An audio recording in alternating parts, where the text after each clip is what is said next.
Welcome to Unforbidden Truth. I'm Andrew. This is part 2 of my interview with convicted serial killer Samuel Amador. So Alex Marty, tell me about this case because this isn't one of the murders that you were convicted of. So, what happened with this case? This was the original one I got arrested for in 2013. Before all these other ones snowballed me on the cold cases.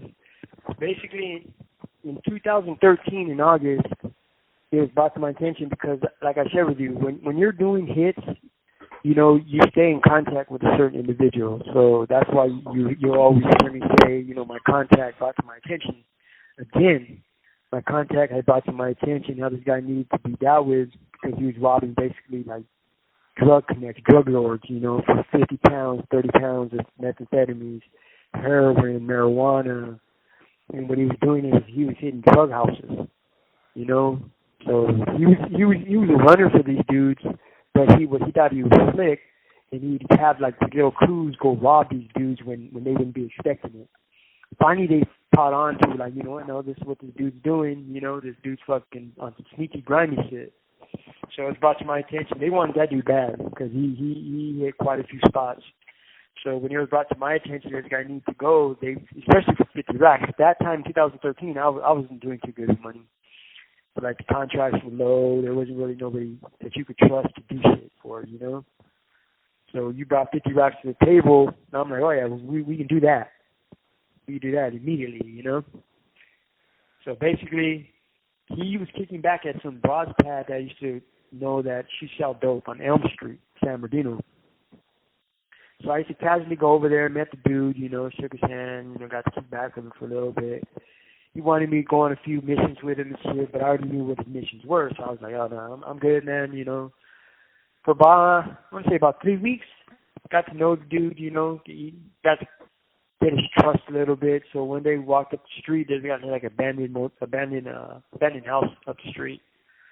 So I took him to the back and fucking pretty much just told him, hey, man, what I did is I made it look like a robbery because there was a lot of heat going to come down on a lot of people because there was a lot of people that knew certain people wanted that dude dead. So what it was when I had marked him out, I emptied his pockets and made it seem like a robbery. That's why originally in the news articles and all that shit, it says he ended up dying over a robbery, in which that's how it was staged to be, basically. I shot him in the chest, and the bullet, he got some shitty ass luck. The bullet ricocheted, hit his lung, his heart, and his liver. So, yeah, it was time for him to go. If that wasn't in one shot that ricocheted and hit all your organs like that, yeah, I don't know what to tell you. This one was dismissed, is that correct? Yeah, what it is, okay, since I originally got arrested for this one, and while sitting in the county jail, I picked up another 187, which this is how all the other ones get involved. So, like I shared with you earlier, I don't get along with people who touch kids, rape kids and nothing like that. So, basically, that's where George Renteria comes in 2018. I was with him on the pier, and I didn't know what his case was. Until finally, somebody brought it to the attention. I was like, hey, man, that dude's fucking on the pier. You got some rape shit on his shit. He raped his sister and got her pregnant. So, like an idiot, the dude confides in me. I ask him, I don't seem like aggressive or nothing, try to milk him, get the story to calm down, feel comfortable with me and get the story out of him. Basically, that fucking weirdo, when he was younger, he was babysitting his daughter, his sister, and he basically raped her, sodomized her, did everything imaginable to her, and ended up getting her pregnant and shit, and obviously the parents pressed charges on him. So he was already he already did some time for some weird shit. So when I had found out about that, and then when you do parole violations, and he was there for violating one of his parole conditions, which was not to be around a school or some shit. So when you have your paperwork, you get your hands on this paperwork from another inmate, it shows everything. Their prior crimes that they committed, been convicted of, prior charges that were acquitted on. So that was on there. Everything what I just shared with you a minute ago was on there about him raping his sister, getting her pregnant. So basically, one day I coerced him to go in my cell because they're single man cells, but there's 13 dudes that come on the tier because they're single cells. So I coerced him to go in my cell. I told him, hey, man, can you help me out? I'm going to shoot you some coffee and some food, man, and on my pad, help me move around. I got some books and a bunch of stupid shit, you know, and the idiot fucking was like, yeah, man, nah, that's cool. So as soon as he went in there, I put my arm around him in a guillotine hold. And basically when he passed out, because when you get somebody in a guillotine hold and you properly get them right, they pass out down there immediately within seconds. So as soon as he passed out, I had a sheep line right there wrapped up in braids. So I put it around his neck, fucking tied it, wrapped it around his neck again, tied it, choked him out, and I could just see him trying to breathe and his fucking eyes bulging out, his tongue started fucking hanging out of his fucking mouth. He fucking shitted on himself. He heard his last breath. And fucking I just wrapped him up, finished wrapping up his neck, and I tied him to a stool right there. And after that, I confessed to it. Because, I mean, there's a camera of him going in my cell, obviously my DNA's on the string around his neck, you know, so there wasn't no way around that. And I was already busted for a 187, so when the detectives came to interview me, I told them, yeah, I did it. Don't give a fuck, yeah, I killed him. So then that's when all the cold cases came up, and they're like, well, your name came up in these cold cases, but we can never convict you on them. So I was like, yeah, well, we'll just sit down and talk about it. So we talked about it, but I didn't give them the exclusive what I'm giving you, that basically they were for hired hits. You see what I'm saying? Because that wasn't none of their business. What I did was I twisted the story.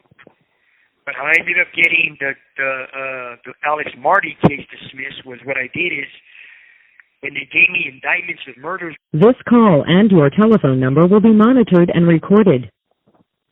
With the George Renteria, they gave me an indictment of murders. And so that was the one with George Renteria. You have the Wilson, the Rios. You had the two attempts, the Kevin Barnes, the Dante Bell, and Michael Wilson. So they separately put an indictment of murders on me, attempted murders, separated from the Alex Marty. So there's two different case numbers. So that's how those cases ended up getting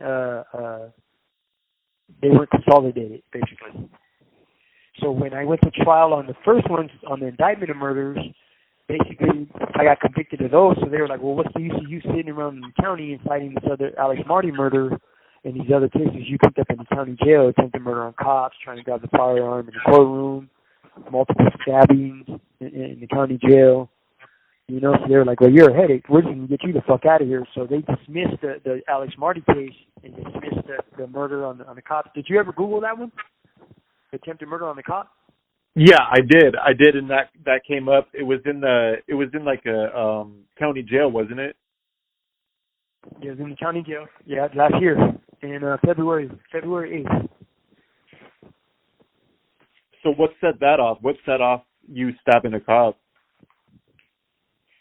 Basically, what you do is well, I mean, when you're in here and you're doing time, I mean,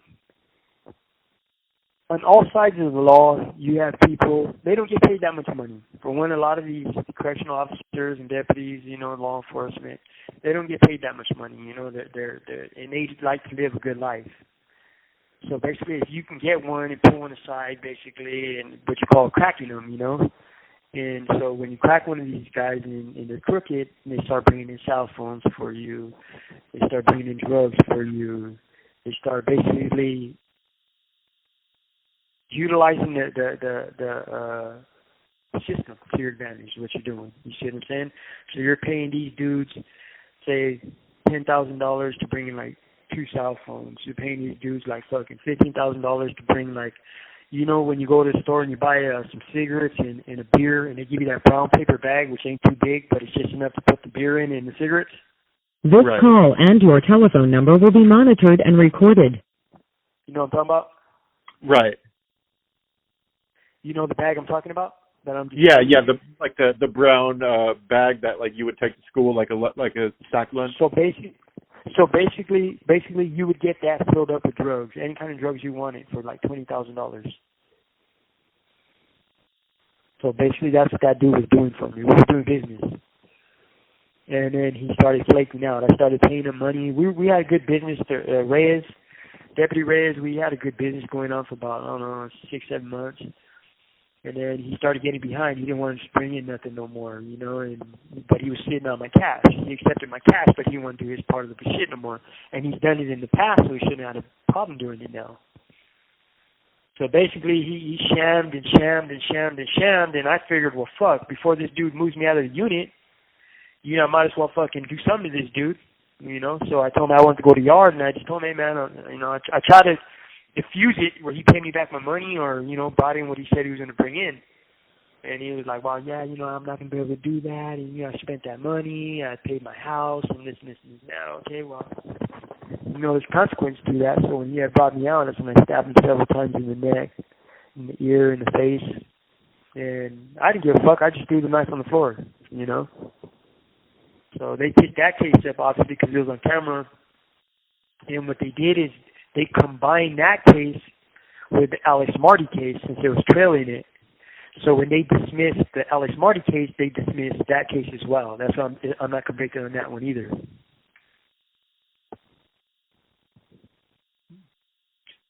So you stabbed the cop. Like, was there any life threatening injuries or anything? Like, did he return back to work? Absolutely. Well, what it is? Oh, absolutely. Right here, I got the crime summary information, probable cause declarations right here, and I also have the disciplinary report. And basically, what it says right here, in which I'll mail it to your PO box when you get a chance. It says on January 8th. This is the crime report that the deputies wrote up. On January 2022, at approximately 12:45 hours, Deputy Reyes attempted to put leg shackles on inmate Amador to escort him to recreational yard. Amador exited his cell with a custom-made double-edged knife concealed in his hands. Amador walked towards the opposite side of the wall facing the cell and bent one leg for Reyes to put leg irons on him. While the leg was bent, Amador was constantly observing Reyes. As soon as Reyes bent down, Amador intentionally stabbed Reyes several times to his neck with the knife. Reyes was bleeding profoundly and suffered multiple stab punctures to his ear, neck, and head. Reyes' injuries required numerous stitches. Based on Amador's careful planning Reyes' injuries, it was clear that Amador intended to end Reyes' life. So, I got all that right here. Was that your intentions? Was your intentions to end his life? Absolutely. Absolutely. Hands down. You don't burn me. I'm barely getting by in here and by ends meet. You see what I'm saying? And I have people that I trust, and they're risking their life out there, you know, transporting money or whatever it is to help me. And so when you have this guy, you know, and starts doing business with you, then all of a sudden he wants to stop. Well, at least give me my fucking money back. Don't try to burn me and treat me like a punk, you know? So let me ask you something about when it comes to money for hits. What's the most of money you've ever received to kill somebody, and have you ever refused a task due to it being like a woman or a child or something that didn't sit right with you? I have. Okay. A lot of different races have different rules. You know, just as long as different people do. You know, the majority of Mexicans, not paisas. Paisas are like from Mexico. Mexicans, like as Mexican gang members, regular Mexicans, you know, or you don't even got to be a gang member, just a Mexican. You were born on this side of the border, but you're Mexican. A lot of us believe that you don't hurt kids, you don't rape, you don't allow people to beat on women and shit like that. So I've always had that belief.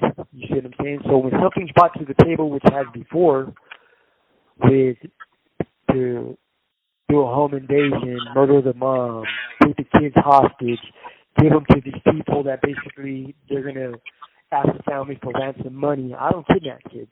No, I don't kill women like that. You see what I'm saying? So yeah, I've refused it before. And as for the most money I've ever made, I'll say like within the $50,000 that I ended up making with Alex Marty numerous times. What's a number that would be too low for you to do a hit? As long as it wasn't like, as you can see, I'm very ambitious when it comes to rapists to kill them. You see what I'm saying? So like, if they didn't have nothing to do with that, and it was just a person that needed to be hit for whatever other purpose for a person. So I know you said you would never hurt a woman or child, but would any amount of money entice you to do so, or would the standards you abide by when it comes to the jobs? No, there's no money to innocent girl that. Yeah, no, I couldn't do it. Maybe it's because I grew up in a household with sisters. I have not no brothers, so maybe that had probably something to do with my mentality, you know. What about when it comes to like snitching? When it comes to snitching, say like on a case or something, would that be like a exception? I mean, for me, no. For me, no. A lot of dudes, they would make that exceptions. For me, no. I would hurt. Now, I would hurt a female for burning me for money. You know, I would shoot her in the stomach like I did with the Rios, with the fucking the Christine Reno. Just to like send a message, but not actually killing them. Yeah, that's the one that my cousin's busted for. Christine Reno. Yeah, she's the one serving life for that. And I tried to step forward a long time ago. They didn't want my cousin to get off. You know what I'm saying? Because maybe she's done things in the past. You know what I'm saying, that they could improve or whatever. So they try to stick some on her that she did not do. You know. And for those that are listening, he's speaking about Desiree Montoya. I previously interviewed her, and she actually hooked me up with you to do an interview, which, I mean, it's a small world to say the least. Right? I mean, it for my family, I'm going to be honest with you, right? For my family, though, like, I got a pretty big family. We don't know each other that good, but we kind of, unfortunately, went down this. So, like, I didn't even know she was related to me till, like, I was maybe in my 20s. You know? So, like, it ain't something like we were growing up together or nothing like that. It's just like in my 20s, you know. Oh, shit, that's our cousin. Okay. Then her mom's Mona, and then, okay, her mom's this, and then her mom's related to my mom and their cousins, and so that's how you end up doing the homework. Oh, you used to go to my grandma's house? Yeah, I used to go to your grandma's house, and then name off the street. And bring them around. Oh, you're with Desiree. Okay, yeah, and you know, so that's how we all knew we were family. It is a small world, and we would connect the dots later. Nowadays, in prison, how do you spend your time? Oh man, I have to say, I've done many years reading. I'm kind of burned out of that. I just try to I'm a movie monster, man. You know, if there's a movie, you know, I love it. You know, I'm not really too much of a... This is the most I've probably talked, Andrew, I'll push it aside, in years. Do you have, like, a job or anything in prison? No, in death row, they don't give you jobs. You just stay in your cell, basically. They feed you food, your breakfast, lunch, and dinner to your cell. Every 3 days, they handcuff you, take you to the shower. They have a small recreational cage, single-man cage. If there's like 11 single-man cages, that they bring us out, handcuff us individually, put us in an individual cage. We got a TV in our cell, a cabinet in our cell, a radio in our cell. We got a desk. We got a toilet, the sink. You got your personal paperwork, your personal books. Pretty much, I went through that phase already. Like when I used to work out real hard, like back in the days. I don't do that no more. I'm 43 years old. I just keep my feet up now, and I'm not out of shape. Like if I ever had to defend my life, obviously I got enough there to, you know, especially living around this environment, anything can go from 0 to 1,000, you know. But I just mainly just keep back, watch TV, man. So I know we spoke a little bit about this, but are you responsible for any other crimes, specifically homicides or attempted murders, that have maybe gone under the radar of law enforcement? There's a lot of them. However, the only reason why I remember the dates in years is because I got convicted with these other ones. Other than that, I wouldn't even know like the years or dates. So I could sit here and tell you about crimes I've done, but I wouldn't be able to like specifically pinpoint the year you know, and nothing like that. Because I've been, like, all my life, basically, you know. That's my lifestyle. That's part of me. That's a product of me, you know. It's how I breathe and eat, you know, doing home invasions, carjackings. I've done so many of those. It's not even funny where you go to somebody, you know, some dude, he's washing his car, walk to him, stick the gun on him, you know, put him on the passenger seat, drive his car, get his wallet, look at it where he lives at, see if there's anybody there with him. If he lives alone, go to his house, tie him up, ransack his house, take him to the ATM, you know, and just scare the holy shit out of them. And they never call the cops on me, man. I've done at least 60, 70 carjackings, you know, and they've never identified me, man. They never, because, I mean, somebody looks at your ID and they get your home address and shit, you know, and they see your family pictures. I mean, fuck the car, fuck the money what you're taking, you know what I'm saying? It's like, just don't ever come back. I mean, cool. You know, so they never called on me. They never got put under the hot seat for any of those. Now, for the home invasions, absolutely. There's been times where, you know, I had to go to condos and we did a home invasion, and this dude ran out through one of the windows, and he has I think it was a M16 or AR, and he starts firing at us and shit. We have a shootout. Fucking ended up finding bodies in there, but the dude kept his discipline, man. He never, he knew who we were and everything. He didn't say nothing, so that was pretty cool. So there's numerous stories like that. I can go on and on about stories like that, you know. There's been many times, more times than I can count, where, you know, I just get out of prison, you know, so I buy a gun. You know, that's the first thing I do is buy a gun. You know, so I want to test it, you know, and what's the best way to test it on a human? You see what I'm saying? So I'll go drive down the street, see some dude or gang member, somebody walking, you know, not no normal Joe Blow. You got to be like a gang member or something, you know. So fucking, you know, I'll walk up to him, where you from? You know, okay, boom, blow his fucking head off, you know, and shoot him, see if the whole clip fires and don't jam, you know, in his chest, and numerous times like that, you know. So would you just do it? So would you just do that for the hell of it? Just do it for the hell of it. Yeah, you took the words right out of my mouth. For sport, man.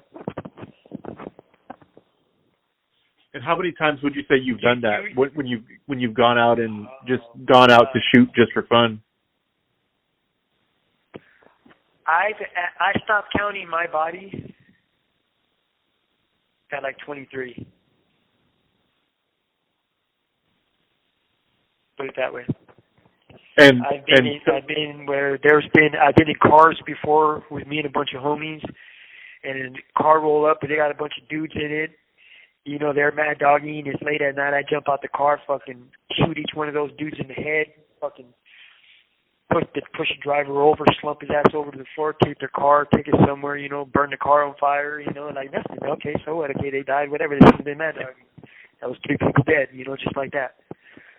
So the body count just goes up, and it just, when you're living that lifestyle and you get mad dogged, you know, that was the same with the Barnes. Matter of fact, who were these jackasses? The Kensick Barnes and the Dante Bell in the February, what I'm busted for now too. The February 5th, 2007, the attempted murders on them. Basically, I was in San Bernardino, you know, partying with these broads.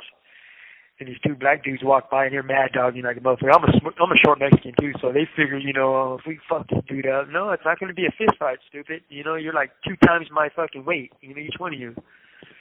So they're fucking mad dogging me and shit, and fucking, I'm like, fuck all that. So I walk out the gate, they stand there like some idiots, but I'm like, you know what? The best way to actually hurt somebody is not to kill them, you know, is to cripple them, you know, so. You know, I shoot each one of them in the ass. You know, blew their colon. I got the transcripts right here and everything. Blew each one of their colons up. How they like those apples. Is there anything that you would like to convey to the public about yourself or about your cases or anything, or even prison for that matter? It wouldn't even matter. To be at this point, you know, I also got documents right here of what I'm going to end up mailing to you. Like, there was this one where I blew this dude's hand off for stealing with a shotgun in San Bernardino, but I got all the transcripts. Like, he identified me. Let's see what the victim said. The victim was in the cemetery with the suspect, known only as Sammy, who was armed with a shotgun. During the conversation with the suspect, pointed the shotgun at the victim and fired once, striking his hand, blowing his hand off. He identified me with my tattoos on my face and everything, but he didn't press charges against me, so that case got dismissed. But I have, like, all the documents on that. I got, like, numerous shootings like that, you know. So I'm going to mail those to you, too. Basically, if I didn't have the tattoos on my face, you would never suspect I'm that type of person, you know. I'm not one of those loudmouth dudes to be, I'm this and I'm that on the street, you know. It was just part of me growing up that I became, you know. So I guess my advice to people out there is basically, man, just be real careful who you allow in your house nowadays, because you just never know, you could offend the wrong person, you know, and people just go all out. You know, hold nothing back, or they could be your best friend. There's been numerous times. Look what I did in the Joseph Russell. You know, it could be a flip side of that. You could be the best friend, or you could be a worst enemy. You know, friends brought to my attention that people were abusing their kids, and motherfuckers end up dead. You know, so having friends like me, you know, it could be good, it could be bad, I guess. You know. So, before we conclude this interview, is there anything that you'd like to talk about that we haven't covered yet? Well, I went for the gun in the courtroom in December 7th, 2018. I got all the documents on that. And pretty much there was a bailiff in there that when I used to go in there to trial, he used to always be mad dogging and shit. So I figured the best way to shame somebody or to belittle them, especially if you're law enforcement, is what? You go for their firearm, you know? And even if I didn't mean to kill the dude, you know, and just to either tap it or pull it out and just slap him with it, you know, and jump on the floor and hope they don't fucking kill you, you know, or even if they did, it is what it is, fighting death anyways, but it's to belittle him, you know. So that was my whole point that day, was this dude Zerby, which I'm going to send the paperwork on that too. Basically, he used to always give me a hard time every time in court, you know, and he used to always be one of those guys that his shit didn't stink, you know.